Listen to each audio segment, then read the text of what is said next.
Good afternoon, everyone, and welcome to the Irish Food Trade Connect conversations this lovely, dry Friday compared to yesterday. Valerie, it's lovely to have you on. Valerie is the GM of Choice People and is joining to talk to us about talent in the food industry today. Valerie, it's lovely to see you, as always. Very much as always. Yeah, thanks very much. I've been warned, need to speak slowly, but two Corkonians, we might struggle. Well, I think we might struggle. Maybe one of the attendees might have to pull us back. So at time we're okay with the hands up actually if we're talking too fast. So Valerie, tell me a little bit about your background and how you got started in food recruitment. Thanks very much, Margaret, and thanks for inviting me onto this. As I said, it's a first for me, so we'll see how far we can take it. So thanks. Yeah, so I suppose my background is food. I'm a qualified chef. I would have trained CIT at the time, now MTUs, as in culinary arts. And I suppose I've always been interested in the hospitality sector. I suppose is where my predominant first love would have fallen. And I suppose stemmed a nice career for myself, and I worked in some good properties like Inchydoney Lodge and Spa, the Europe in Killarney, the Kilkenny Ormond, which I'm still connected to a huge cohort of people that were in the kitchen brigade at that time. And then I was mad for road, so I worked in Germany, Switzerland, and France for a number of years before I came back. And then I suppose I would have brought me here to Laois. This is where I'm talking to you right now, and where I'm set up in business is the Heritage in Killinard. I would have moved into the Heritage the year after it opened for a period of time. So loving it. I loved the kitchen life. I mean, people ask me all the time, was it stressful? And it's the hardest job in the world. And I'm like, absolutely not. If you like what you do and everyone else is around you is doing something similar, it's there's nothing hard about it. I suppose you're immersed in people who are doing a similar job, similar life sets. Downtime is at the same time as other people. So yeah, I suppose, and I mean, you keep some of your friends from primary and secondary school, regardless of the hours that you work, and you make that effort. But I suppose, no, I loved it. And I mean, to anybody, and you'd be trying to promote people, obviously, to stay in the industry, because obviously that's something we'll pick on later. But Yeah. I know I left it, but I suppose my reasons for leaving the kitchen, I was just mad to talk to people. So I suppose You needed to get out. You needed to get out of the kitchen on the floor. Very good. bursting. And I suppose even for me, my own personal experience was I hated not seeing the bride and groom. Like, we had a beautiful function room in the Heritage in Killinard, and like, oh, the best of the best was on the tables and the settings, and then I never got to see the style because the doors had to be closed and we went straight into service. So I said, Wow. so that's where it kind of would have come from me. I went back to college. I did events management with the CMI, and I moved into front of house roles. So I suppose front of house and sales, wedding coordinator, kind of fell into that side for a little while, dealing with the brides and grooms, which I genuinely loved. I mean, to me, selling them a menu was an easy, and upselling their package was very easy, because I would get very excited about the food offering. And I suppose the customer service piece, and for me, it was a massive education going front of house, because you can be very one-dimensional, as many people are in their roles, in terms of being, oh sure, the hotel wouldn't survive without the kitchen, but the hotel wouldn't survive without any other department either. And the same goes for a lot of other businesses. And I suppose getting that understanding and moving to other departments was a massive learning for me as well. And I would actually recommend it to most people if they had the opportunity to cross-train across departments. To give people more respect, really, actually, and a better understanding of how a business operation runs. So I suppose from there, I was in a hotel in the recession in 2000, the last recession, I suppose. Are we on another one? And we were made redundant, because struggling times. We were one of the fortunate ones. We were made redundant from our jobs, whereas many hotels at the time were going into receivership. And our manager, the GM at the time, Barry Marr, brought in no recruitment to interview all the staff and see if they could be rehoused elsewhere, because there was 52 staff being made redundant and losing their jobs at the time. And I suppose Noel would have had specialised in hospitality to see if they could rehouse. And I suppose the fortunate thing for me was they approached me to see would I come on board directly. And I'd just like to highlight here now, the majority of people that work in recruitment, that's usually how they fall into it. As I said, the joke is that nobody chooses a job in recruitment. They fall into it, because you go to the recruitment agency looking for a job, and they'll acquire you directly based on your skill set. And I suppose the reason being that is industry experts. And I suppose so you can relate, like when you become a consultant and you get that training, you can relate to the client's needs as well as the candidate that you're trying to interview. It's a huge piece, like, and the job from the grassroots up. Yeah. you see. So that gives you that advantage in the role that you do. Yeah, absolutely. And I suppose it gives a massive advantage. And then over time, other skills develop, you know, the kind of way. So you're never coming away from that, but you'll develop. So I suppose through recruitment, I would have gone from a consultant, team leader, branch manager, and then but like temp and perm. So just to highlight that, like temp and perm. So like that means the fast-paced environment when you're putting chefs into like every aspect of the hospitality sector across Ireland, realistically, do you know the kind of way? But like, so for food production sites to, you know, innovative chefs, there was always new product development going on, depending, you know, or somebody's gone out sick, or somebody broke their hand, or cut their hand off, or whatever the case would be going on. And but the show must go on. So can you get somebody in? Can you get somebody now? Was a huge part of the service we would have offered at the time. And then, so I suppose from that, I left recruitment for a little bit, and I actually went and worked with Nesbitt's when they were expanding in Ireland. And I became their sales manager for a few years. Again, not leaving the hospitality sector behind me, because that's exactly who I was talking to every day of the week. Where I suppose, but it did bring me to nearly every kitchen in the country. It was amazing. In terms of going in the back end and seeing it all, but still getting to leave, the perk of leaving it. And also brought me across the waters to the UK. I was over and back a lot as a sales manager, seeing a lot of manufacturers. So like I was in Williams Refrigeration, Lincat factory. I've been in Steelite, Churchill, from a manufacturer. So like, where's the product being produced, who they're producing it for? Like, again, from a supply chain, give me a massive understanding of, I suppose, the whole production perspective. It was absolutely fascinating. I've been in many of those factories. And then I suppose I was lured back to recruitment through the Knoll Group and became regional operations manager. And I did that for a few years when lockdown happened. So lockdown and COVID changed many things for many people, impacted our business overnight massively. I suppose we would have been a huge supplier to relief staff across the industry, and which closed down. So we were at home at the kitchen table, thankfully still employed as senior management, but trying to reinvent the wheel. And I was just back from maternity leave with a 7-month-old baby at my hip. So fun times.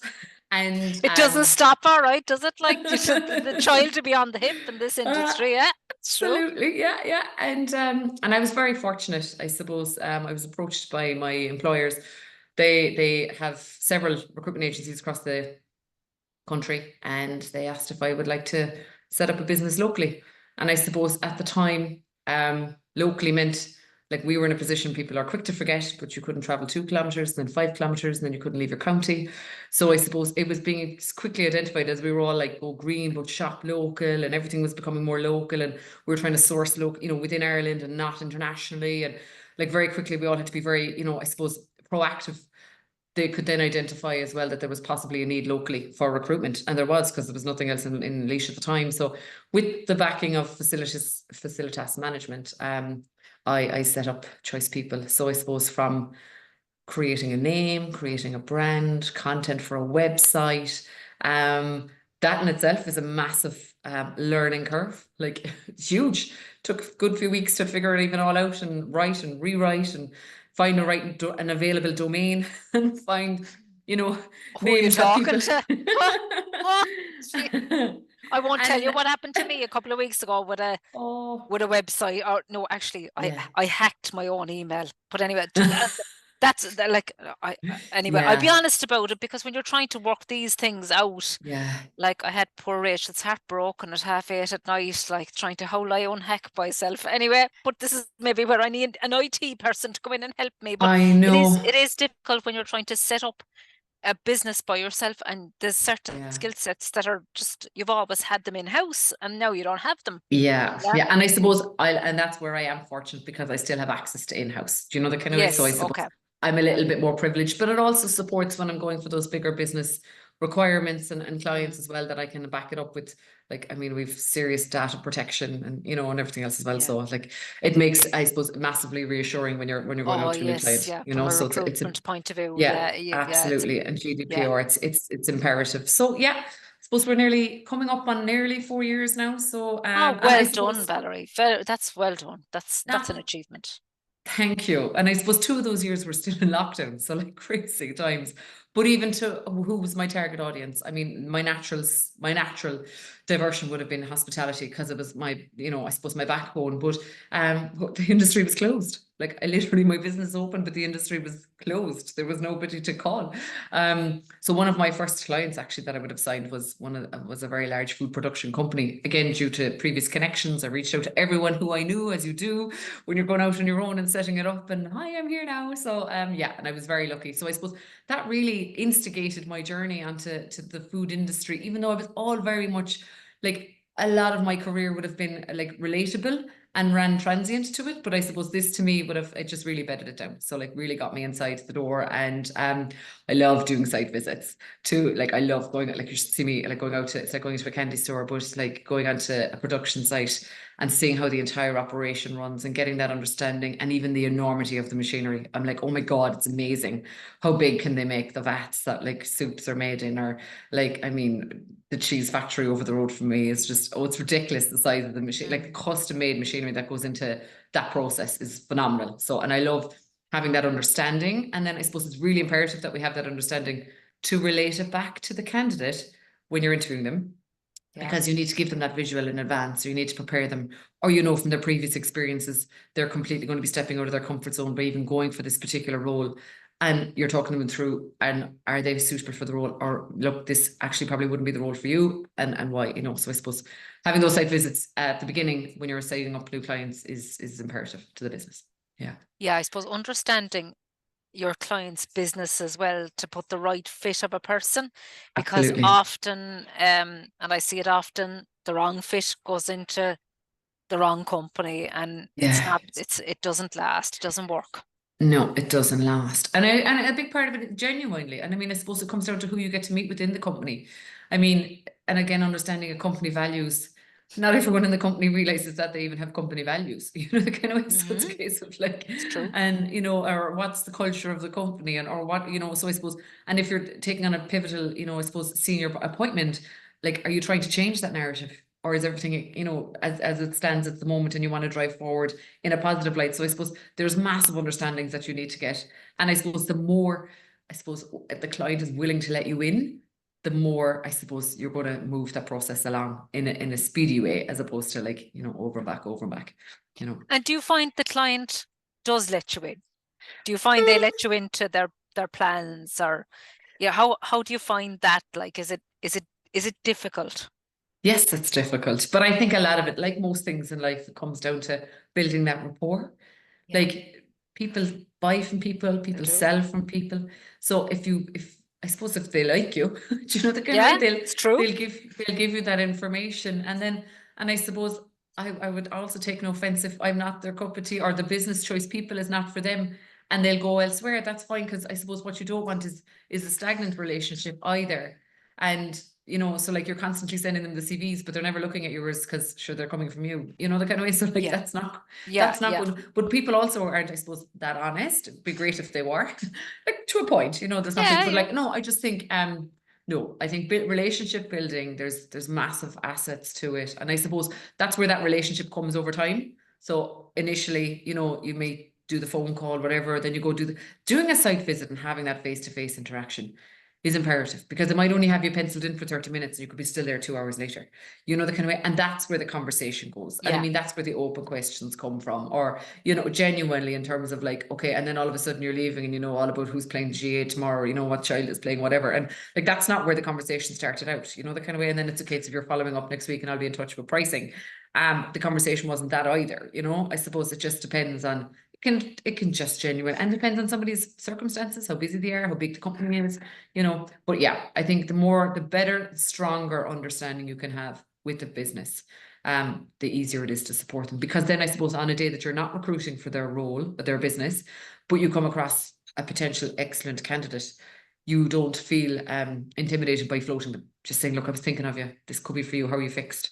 Yeah. You're always on the talent hunt for your because specific, good people are hard to find. They're hard to find, and like that's something I suppose I want to talk to you about next, is the challenges in the industry at the moment, the challenges overall, but specifically in food manufacturing and food service industries. Like tell us a little bit about what you're seeing, or the challenges that you're seeing coming across your desk every day. Many challenges. There are many.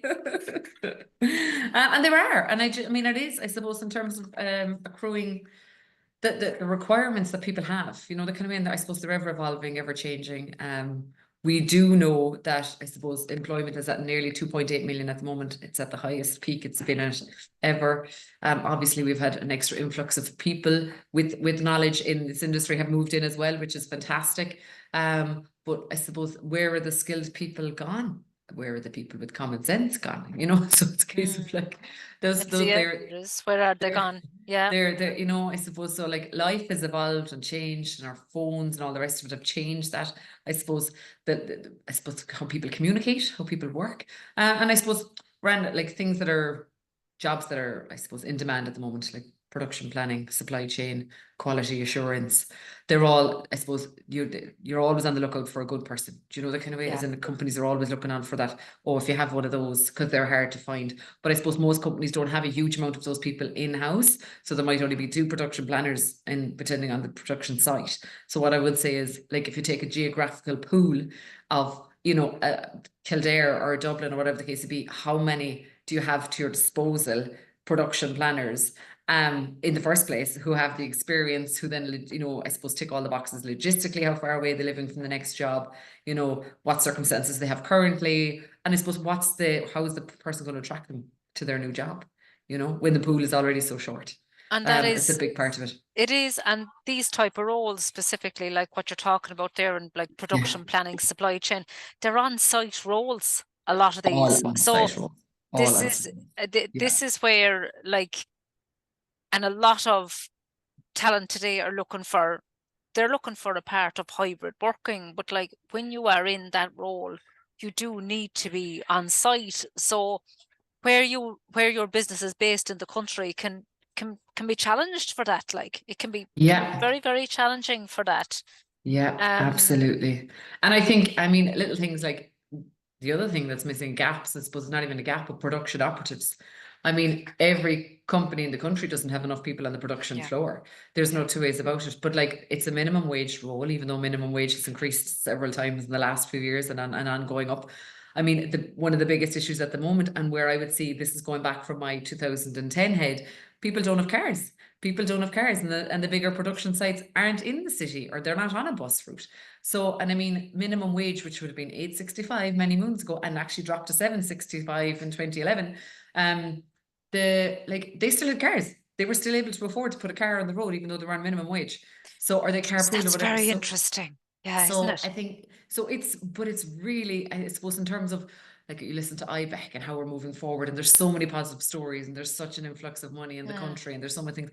There's so much that we still have yet to get right in terms of infrastructure. Transport. I mean, transport is one of the biggest issues we would have in terms of supplying a lot of these companies. I mean, if you take the likes of the rural areas, Shalala, Athy, like, I mean, again, you could say Lusk, I mean, St. Margaret's. St. Margaret's is right beside the airport, but how is it so inaccessible? Oh, I know St. Margaret's needs a bus up there. Like, I don't know if there's, like, I mean. But so there is some buses, don't get me wrong, and a lot of companies take the cost on themselves, and they run feeder buses. So they have to, I suppose, to attempt to, and they would run that against a production shift, you know, the kind of way to ensure that the staff, I mean, again, if you look at Bray, I mean, how many feeder buses are there at Bray, to pull the staff off and to feed them back out into the industrial estates. But they're paying that cost themselves, because it's, you know, it's not, and I suppose, again, coming back to the point, even though people are now on 12.70 an hour, or, you know, and there's opportunity to be promoted internally. You know, I think several different companies have several different schemes to go from your, you know, your whatever minimum wage, and then up and up and up and being promoted. They still can't afford to get a car on the road. So, like, those things are just, I suppose, they're elements that an employer has to be has to consider, which again is not part of them getting food into a packet and out onto the shelf of a customer. You know, but like, when it's probably because we're still in this cost of living crisis. Like we really are, like, and I think I heard it on the radio this morning and I was driving down here, is that is still a case for concern. Like, you know, even though the minimum wage, like the cost of living is still, like, to say that minimum wage at that time, and they could still put a car on the road. So like, and today you can't. So there's, like, it's something that I don't think we look at enough. Like, No, but the people aren't aware. Like, I yeah, suppose people do. You're only aware unless you're. And I mean, I suppose that's the one thing you would say about what we do in recruitment, and then your temp versus yeah, perm. It's a case of like, I mean, if you're dealing with temp every day, it's a case of how quickly can I get you there. Where you're yeah, living, whatever. And if a client is ringing again, depending wherever they're ringing from, it's a case of like, okay, thanks for letting me know. I'll do my best to get, but I won't have somebody to cover the shift today, but let me work on it today, and I'll get you someone tomorrow, because I now need to know that I need somebody who's going to be able to get there. Do you know the kind of way? Or based on yeah. the public bus system, or whatever the case, that the bus is gone for today, they're not going to get there today. So things like that. Do you know the kind of way? And But how do you see that temp versus perm mix? Like how like are businesses taking on a higher percentage of temporary, or what kind of a percentage do businesses so the normally have? advantage is there, I suppose, based on the productivity of a business, is what I would Mm, say. So I suppose, again, if you work to seasonality, like yeah, obviously there's peaks and troughs of a business. So the security of not having that payroll cost over the 12 months of the year is why they are fortunate enough. And I suppose I'm saying in more urban areas, because that's where you've got a cohort of excess people, um, to avail of the service, and that's what it's there for. I suppose it's an extra relief. It takes the burden out of the HR department. I mean, the cost is there, but it's a small cost in the great scheme of things, the kind of way. So I suppose yeah, you be busy because we've got an extra order on. So like 6 weeks ahead, like if you're mapping it out, excessively busy, but we'll manage with our normal cohort of people for the following 6 weeks, and then we're coming back. I suppose the issue with using temp on a continuous basis is you mightn't be guaranteed the same people. You've just trained them up. They now know the flow of the business. They now know whatever, and then all of a sudden they're gone. And then 12 weeks down the line, you're bringing in an extra, a whole new faces again, and that can be frustrating for, I suppose, the production line managers or the people that are left to be doing the induction. But it can also work very well. And then I suppose when you find your superstars, you offer them the job. You well keep them. that yeah, and that's true too. Like I've seen You that know, happen, and I've been part of that happening. If you see the yeah, superstar, you keep them. you do. So it Yeah, is a way of it of kind of having a like dipping your toe into what kind of skill is out absolutely. there, and like because you do come across superstars, you do Yeah, in the temp, and it's just making sure yeah. that you recruit them on then from it, And they're nurtured. Yeah, Absolutely, yeah, absolutely. yeah, And then I suppose there's an element of some people are here on visas, so they're not in a position to work that full-time role, so they can't get that permanent position. So they're available for temp. So it suits them. it The suits kind of them. way. So like, I mean, if they're here on a stamp 2 visa, then they're only allowed permitted to work 20 hours a week. That 20 hours could fall in on a Monday, Tuesday, and half of a Wednesday, or whatever the case would be. However, that could work, or 2 long shifts, 2 10-hour shifts, and then so I suppose again, depending on several of those people that come here to study, and I'm using the Brazilians, Venezuelans, all of those people that come to learn English, have European ancestry, so they can go and travel those countries, and 3 months later come back with their stamp 4, and they're ready for full-time employment. And you will take Yeah, them hand in half because they're amazing. Yeah. but they're hard workers. Like they are Oh, they're hard brilliant. Yeah, workers. yeah. And they're highly educated Highly before they ever educated. get off the plane. Yeah, Yeah, yeah. amazingly so. Yeah, yeah, yeah. And So, and willing and wanting. I think that's the issue with skills, like skills at the moment, and training in businesses, and especially in food, I suppose. Look, first of all, it takes time to train people, releasing them for training courses. And I suppose, look, personally, because I work on the supply chain end of it, it's near to impossible to get supply chain people, whether they be procurement people, whether they be just, warehouse Yeah. people, logistics, like near impossible.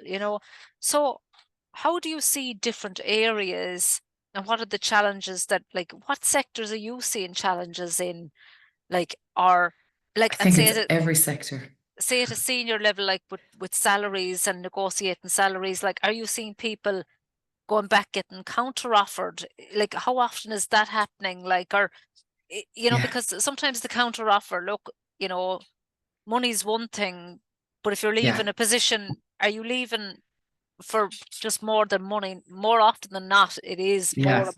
more about than just money.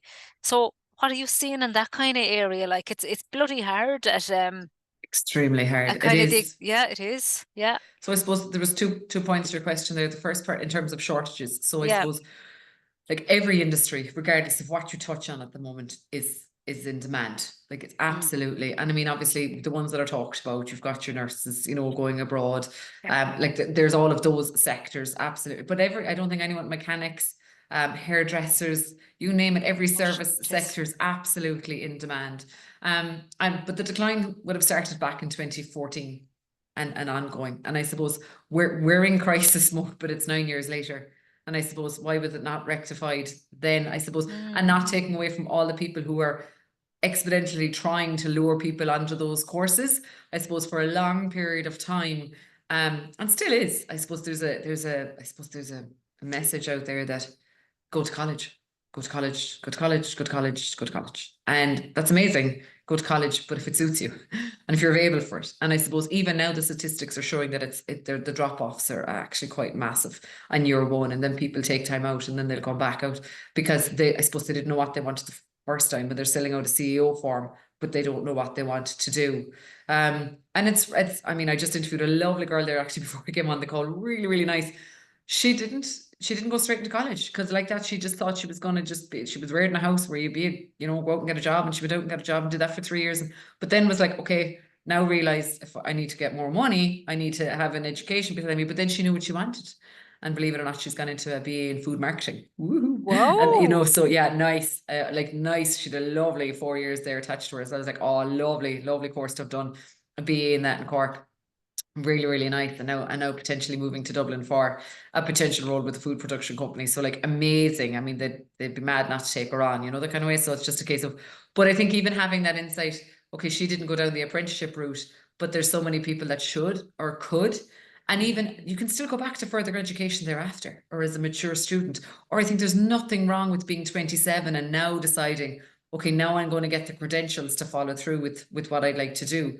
But there's like, I mean, that's why the skill, I suppose there's definitely a skill shortage in so many areas. But how their education is being steered and your options are being steered, I believe, and many years of doing this, where at 15 and 16, the option isn't being presented. True. Very, very true. Not as much as it should be. And I would say this, if you equate it back to the German education system, everyone does the junior cert, and then they know by junior cert, are you going down the apprenticeship level or are you going down the academic level?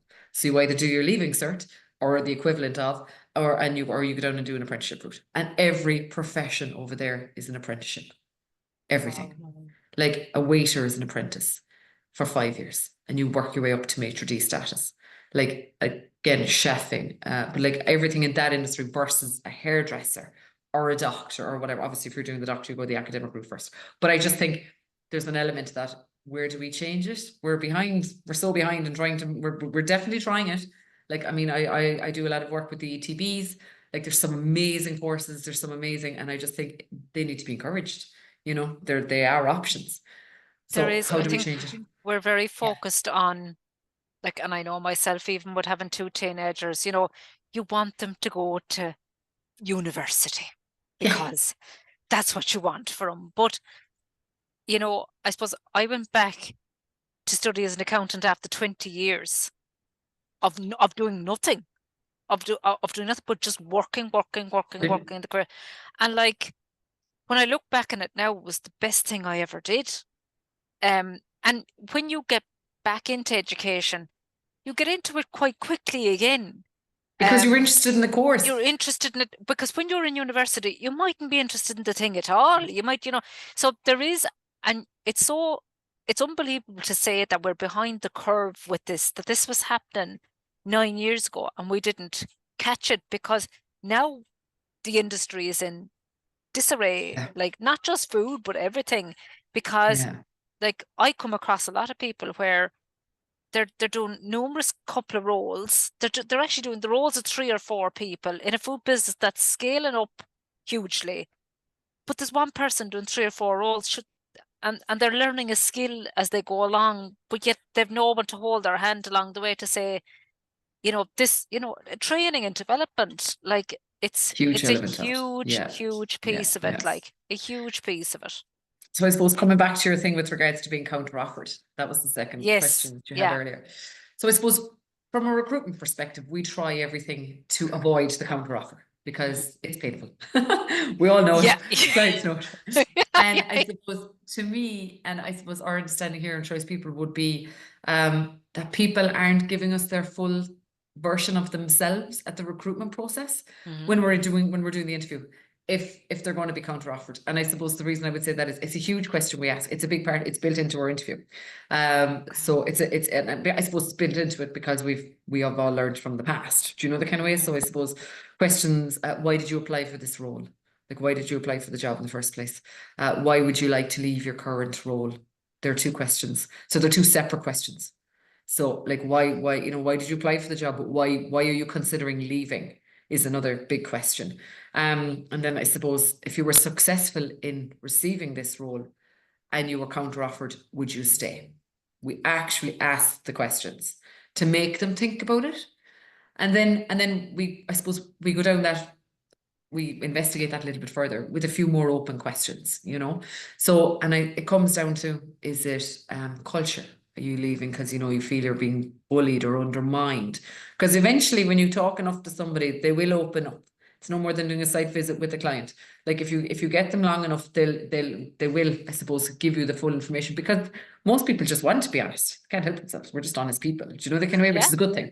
And but like if it's for money, that's fine too. But money, career progression, well-being, look, I really want the hybrid option.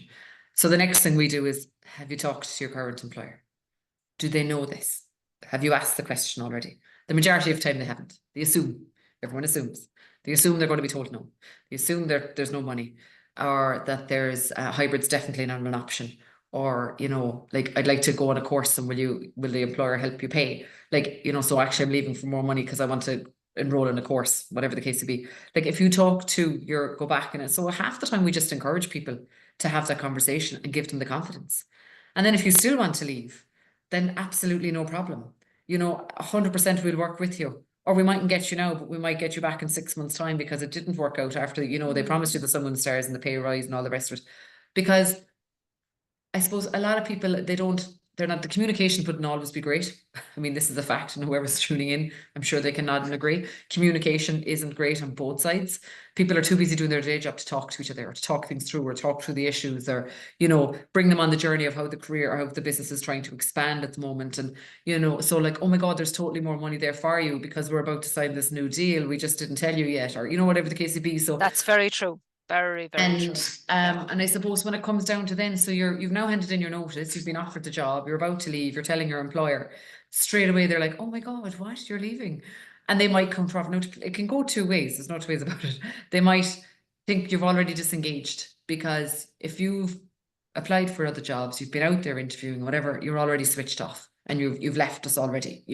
Some people would take that, I suppose, story, that line of it. Whereas others would be like, oh my God, like, what is it you're looking for? Sure, if you want hybrid, we can give it to you. Did you want, it's for more money? We have money, we can give it to you. So, because they do not want to lose the person, and for various reasons, because they know replacing them is going to take about 4 months. They know that the amount of, I suppose, that person could be a key player in the business. It could really impact on team morale if that person leaves. There's so many elements as to losing this person and how it can impact a business, that they just want to counter offer them and get them to stay. So I suppose we're trying to eliminate all that, because you'd rather lose a candidate at interview stage than follow on 6 or 8 weeks later in the process, because that's how long a process is in terms of getting somebody a permanent job minimum. And you're going back to the client and saying they're not accepting the offer. And like that's a bitter taste for everybody, for all involved. Yeah. It's a lot of work before any money goes across you. Do you know, like, I mean, you would really want to be in it for the love of it. The love of the game. The love of the game, because even, I've even often where it's come to, so the percentage for a recruiter is based off the package, and then you're kind of going, I've had often where I go, geez, we're not giving him that. Like, and he or she may have gone through the interview process. And next thing, you're nearly on the cusp of giving an offer and it breaks down. Or someone, I've had it as well, where someone is in the job 5 or 6 weeks and they walk out, and we're nearly going back again looking to see we've money There's an invoice Oh, sitting there, and oh, an yeah, invoice sitting there. So obviously we've all those things that we try to yeah, do to protect ourselves in terms of yeah. rebates and refunds and all the rest of it. But I suppose you just nobody wants, you don't want to go down that road. No, But like, no. It's and I nasty. suppose again that's the part of I suppose having that relationship and building up the communication. Have we found the right person in the first place? And I suppose and that's where I feel a candidate didn't give you the full true version of themselves Mm, because you have teased all that out and they're yeah. sitting there saying no, no, no, no, no. And then, but I mean, we've had all. I mean, the stories I could tell you forever. But like, Yeah.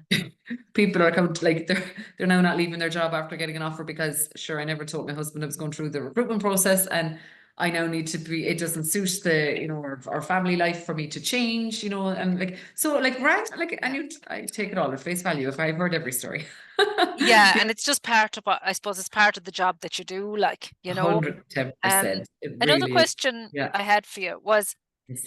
and I see it a lot, is that how people, how small and medium-sized businesses get good talent versus the large corporates who can pay Yeah.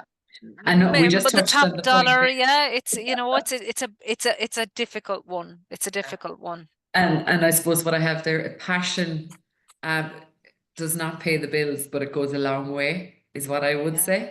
Ah. So, and I'm a firm believer in it. Well, I suppose because I'm living it, but You are living. You are actually. You are. but yeah. So I just think, I suppose, like if companies can afford it, and I mean, because public sector and all the rest of it, and the bigger corporates, I suppose they're very alluring, and sometimes it's how they're losing those people. So there's tweaks that they could look at. I mean, even benefits is a new word for a lot of companies out there. You're like, oh my God, like again, it's sort of, if I went back and pulled out a job spec from 2015, it definitely didn't have the bullet points at the bottom in terms of company benefits, the kind of way. So it's a case of how are you attracting this person? Obviously, we'll touch, I know we touched on hybrid a little bit. People want that, is it available to them? And I've had people who I suppose see the job and they'll ring up before they even put in their CV saying, is hybrid an option? And I'm like, no. And they were like, okay, I won't proceed this time because it doesn't suit their personal circumstances. They're set up now and they're in that capacity. So I suppose that depends. Things, I suppose, to allure, if you're currently offering a pension as an employer, can you increase the pension by a percentage? The kind of way. There's like, again, if a company can afford it, so there's a lot of, I suppose, you can't just willy-nilly decide all these things. You have to sit down and do the math. But like, because that's something you'd need to roll out across the board. So depending on how big your workforce is, it's not, I suppose that can all add up. But like a percentage change, even 1 decimal point, one point of a percentage can change things. An extra day off for people's birthdays. So like increase their annual leave from 20 days to 21 days. People like the appreciation value in giving somebody a day off in and around their week of their birthday. You have to write a policy around that, by the way, because it's just a case of Okay. people just Yeah. don't disappear on a Tuesday. Oh, sure, it was my birthday, didn't I tell you? No, I didn't know. But like HR knew or somebody knew. So like there has to be a policy, but like it's an extra day's annual leave in the year. But again, you have to do the math. Can you afford it as a business? Because how many you're on your workforce. But it's a nice incentive and people appreciate it. And again, company phones is tax deductible for an employer. But like, depending where you sit on your chain of command, like is a perk is like when you see it in a job description and they're giving you a laptop and a phone. Like, that's not a perk, it's a No, it's necessity. about to do the work. Like, yeah. Throw it back to them, but depends on where But they sit in the depends. Yeah. business. I Depends. Yeah. mean, put somebody on a Vodafone Red package, it's 60 euros a month. It's a huge amount to an employee. And again, if I'm going back to the 12.70 or the 13.50s an hour or where they're sitting at in the business, like paying their phone bill is a big bonus, So like it's a case of, again, these are little perks that people could consider Yeah. over time. And I know, as I said, the pension auto enrollment is rolling out, and so it's a given, it's coming next year, but like how much can they actually afford to commit to, the kind of way. Yeah. And so that people feel valued, I think, is a big part of it. Again, another option, again, if employers can afford it, can employees buy a few extra days annual leave? I've seen that come across the table. Yeah. But again, it really comes down to if you have enough manpower to implement it. Because if you're already living on a wing and a prayer and you're already 3 men down, then it's something you can't even put on the table in the first place. But like, and nobody has an excess amount of people. But again, it's where you would put back, you know, okay, we've got peaks and troughs in the business, you know, it's within downtime, those days are available, but only available to be taken between the last week of October and the first week of November, and again, middle of February, depending on the business template. You can write a policy around it, but like people again feel valued that they even have the option. They might never avail of it. Half the company might never even look at it, but knowing that it's there, I just think it's another perk to be put on the page, you know, the kind of way. So I suppose I think it's invaluable. And then I think coming down to, again, do people know that they're valued? And this comes down to the communication piece. Communication, people are bad in families, people are bad in personal setups, they're bad in work.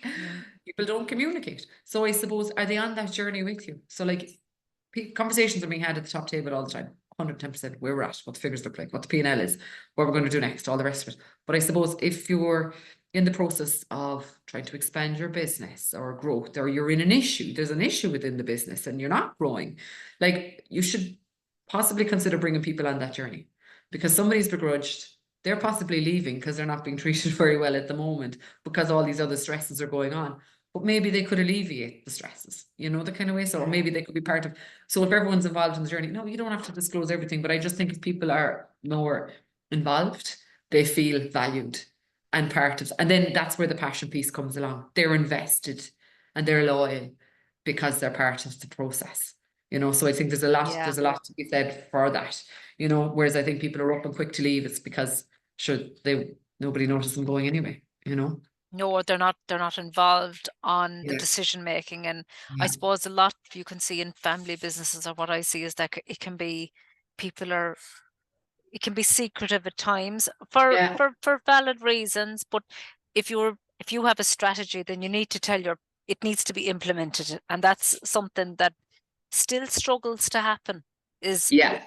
that what is been talked at the boardroom, is it coming down to even operative level, like, you Yeah. know, is it coming down, like, because that's where people feel involved in where the business is going to. And I suppose that's where people, after a point, then end up paying out big money for change management consultants or to whatever to bring people Very on the true. journey. They need to bring someone else You in then know, to explain it. That is a very, very valid point. yeah, Yeah. it's happening more and more, you know. So I suppose again we could come back to where's the common sense piece, but when did we stop talking to each other, you know? So I Exactly. just think Yeah. it's a big part of, I suppose, staff retention is a big part of it. Another big one I would like to get out there is strong induction. If you do take somebody, if you've gone through that recruitment process, be it through a recruitment agency or you know yourself or the HR department or the line managers have gone and taken on somebody, what does that look like?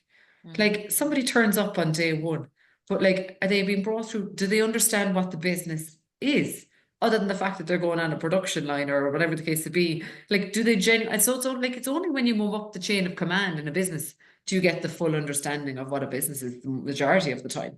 So, and I would say this coming out of the kitchen and moving into the front of house roles, you know, and equating it back to then, like you, I suppose, so get a strong induction in place and a bit of hand holding. No matter how old you are, people need to be minded. Oh, they do. They do. As people They live do. in their heads and they're all worried and they're all stressed out going in on day one. And as I said, regardless, I mean, you could have just got your 3 kids off to school, but you're still absolutely a ball of knots going in on day one on your job, even though you could be going in even as a HR manager or as a production line manager. It doesn't change. No, it It doesn't doesn't change. change. No, We that don't doesn't change. change. Am I No. wearing the right clothes? Do I look okay?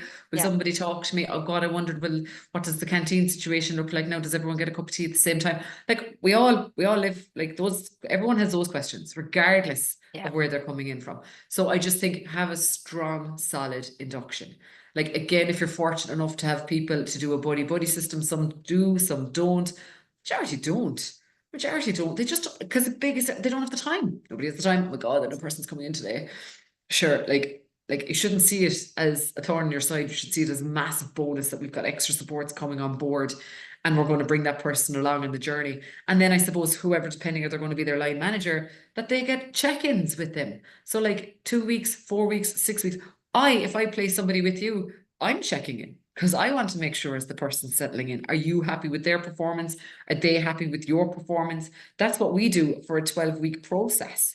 I suppose it's also to ensure that, you know, the money stays on the board, but like it's imperative. It's Yeah. imperative as a business. But I suppose people don't do that internally enough, I think. And then they're wondering, oh, what way there's fallout. And, you know, it's our They fault. They don't, and I think it's down to a lack of time, Lack of time, yeah, lack lack of of time. communication, you Yeah, a know? lack of time, a lack of communication. I see, and people are just expected to just run with it, just get on with it, Yeah. and that's not ideally right, to be Well, fair, for it's not, somebody. because then the issue comes into the staff retention. Yeah, You lose exactly. them, or the bad rapport. And I would say a big part of it is these people are your brand. They're your brand. And in terms of when you're out there in the industry trying to recruit and attract talent, like word of mouth is everything. So people talk, Oh, but they talk about the positives as well as they talk about the negatives. they do, and like the industry as such can be quite small, and everyone Yeah. knows everyone else. And this is something that I think you're quite excellent at your business development, is your ability to network within the industry. And that's Oh how yeah. we Thanks. met. Yeah, yeah. So how does that help your own business development? Because you're quite active in that space. You really Well, believe in it, I'd say. I do believe in it. Plus, I suppose I'm not very good at sitting in one spot for very long. You're doing That all would right now, blame Valerie. that would be my chefing days coming out, Yeah, because it's a big thing in terms of when you learn to yeah. leave the kitchen, is in like you don't have to sit. That's a hard part. And I would even put that back to my lovely sales roles. I would travel a length and breadth of the country for you, no bother. I'd get in the car and go, and I suppose that's something, and again, and alluded to it earlier, but I love to talk. I love to talk to people, but I also love to listen. And I think getting out and networking, like every day is a learning day, but like going out and networking, I suppose you learn so much more and by osmosis about other people, other industries, other problems, plights, what affects the industry. And I would say this is, as a mother now, when I recruit now, I come at it from a whole different perspective than I did when I didn't have a family and kids, because I suppose now I understand the pressures of like all the noise that's going on in the background, as well as you trying to do a job, the kind Yeah, of way. Whereas before, when you're just easy breezy and 100% committed to, and 110% committed to the job at all times. So I suppose coming back to networking, I just think it's imperative. I suppose no more than anything in life, and they say even when you're dating, no, they're not going to come to the kitchen table to you. You have to get out there, so to go. like, but It it's is again, true. It is true. and I And it can be hard at times, and that's why I suppose it can be, the trade forum, is brought from an informal setting about where people yeah, don't feel, because networking could be very intimidating. I mean, very like, intimidating. I Yeah, remember the first time when I set up the business, and it was into Dublin Chamber I was going in, and it yeah, was a very wet day, and I said, geez, if I don't get parking now on Stephen's Green, I won't go in. I'll go home. I'll go home. And like I'd be well able to talk. yeah. Next thing I went there was a parking space. 12 o'clock in the day Right. in Dublin city centre, I was supposed to go into the place, and Yeah, I went yeah, in. yeah, And yeah, since then, I really believe in it. I believe that it's helped me in my business as well, yeah, and get to know. And actually, you're dead right. Get to know what's going on in the industry. What yeah, are the pain points? What's happening with people, and what can you do? What yeah. solutions can you give? 100%. And I Yeah, think a big part of it too is, I suppose I would be, I suppose, at my own when I set up alone, stand alone, and now a few others with me, thankfully. But I suppose, for me, there's nothing negative about going to some place on your own. As much and all as it's really hard to walk in the door mm, some days, really is. But I suppose you learn more. You get more interaction with somebody one on one. And even if you go with a team member to something and you sit beside them at the table when everyone sits down, but the minute everyone disperses and have the coffee, go in separate directions, yeah, because you're learning nothing if you're continuing having that coffee with each other, because you talk to each other all day every day, you know each very other's true. knowledge, you're Very not true. taking Yeah. any away from that. So go in other directions, and then when you sit back down again, or when you come back to the office later that day, whatever, who did you meet, who did you get talking to, what did or did you come away with a business card, did you come away with some, and I suppose, yes, I'm trying to, I suppose I would have, I suppose, a natural sales hat on me. I feel at this stage, it's something Yes, I you can do. say You do. comfortably. You do. Um, and I suppose again, it's because I suppose one, I'm confident in my own product. I'm confident in what we do in Mm. recruitment. Um, and I suppose in terms of the values of the business, I mean, commitment, integrity, and trust are something that I sat down and I suppose would feel very confident with. Having, I suppose, gone through, I'm in this industry a long time now. But I'd also tell a client, like, if you're not hearing from me, it's because I've nothing to tell you. I don't have anyone to present to you. I am not wasting your time with anything that I don't think is worth you seeing. because we get an influx of applications daily. Doesn't mean they're relevant for the job. So like, I'm only ringing you if I have something to put in front of you that's of worthwhile. So I suppose, and I would build that, and I'd be honest with people in that respect. So like, it's not because I've fallen out with you, it's not because I genuinely have nothing to send you. Yeah, because You I'd know? say you could probably get a lot of calls. Anything coming up, Valerie? Do you see anyone coming in? You know, you Yeah, probably do, because the industry isn't that sort of disarray as yeah, regards recruitment that, but you're right, like you could, you could get so many CVs in, and some of them might yeah. just not be fit to go any further anywhere, like. Absolutely. And then I suppose that's why we would be actively working roles from clients over the now. But then again, as I said, you could come across a superstar candidate. They completely applied for a different role. They're not suitable for that role at all, but it might have another role. So I'm going to ring a guy and just to see how he's fixed at the moment. And da, da, da, da. And that's where it's a case of where you have that relationship thing where they're not taking offense and saying, God, she's here now trying to flag me a CV, because that's what it could look like. But Yeah, like, no, I have the best interest of everyone there, I suppose, because genuinely that's a good candidate. And they won't be available possibly again in 6 months. How are you fixed? Do you know the kind of way? So it mightn't be in the budget. Can't look at it right now. You know, that space is already filled. It's so many variables, but I suppose, and that comes from networking and building up those relationships. And with the Irish Food Trade, I suppose, forum, which was a first for you as well. I mean, it was very yeah. impressive. It was a great lineup that We're day. actually here today in the Killishy, measuring up for exhibition space. So if anyone is interested, yeah, so Oh 20th of yeah, March next amazing. year, we're on for year 2. So In yeah, the so diary, in the in the diary. diary, Must yeah, put it in the diary. But no, yeah, so I suppose I get a lot of value out of networking. I genuinely, I suppose, for myself, I like again meeting new people, connections. You never know when you might want to pull in that person or not pull in, or again vice versa, they might ring you. And I suppose we're all in business yeah. regardless. I mean, anybody who's sitting there, it's because it's their day job, but we're all in business, I suppose, to grow, to develop, to expand, and getting talking to the right people. And I suppose from your Irish Trade forum, I was very fortunate to sign 2 new clients out of it. So it was exceptional. Fantastic, Valerie, So I fantastic. mean, the positive of networking is there. Nothing happened in that particular day. It was the follow through. It was, I suppose, on like one occasion I sent an email, on another occasion I think I followed through with a casual LinkedIn message or something, and then thereafter came a potential proposal to tender for business. So I mean, amazing opportunities can come out of networking, and I suppose Fantastic. building a brand and being confident, I suppose, in what you're offering and what you're talking about. It's a big part of it. No more than love Irish food. I mean, what they're trying to do at the moment. I mean, what they've always been trying to do, but like promote Irish, buy Irish. There's some amazing brands, but they're forever out there telling people about the brand. You're never not No, you never stop telling people about your brand. Coca-Cola, massive marketing no, campaign. and it is all about building the brand, Building the brand. and building trust in the brand, Yeah, a yeah, brand yeah, that you can trust. yeah. Valerie, it's been an absolute pleasure talking to you as always. We could talk all day, but All I've got day. a mine of information from you. Thanks so much Thank for you. giving us the time today. Thank you, Margaret, and I'll talk to you again very soon. Talk to you Take soon. care. Thank you, Valerie. Bye. Bye Bye. Bye. bye. Bye Bye. bye. Bye bye. Bye.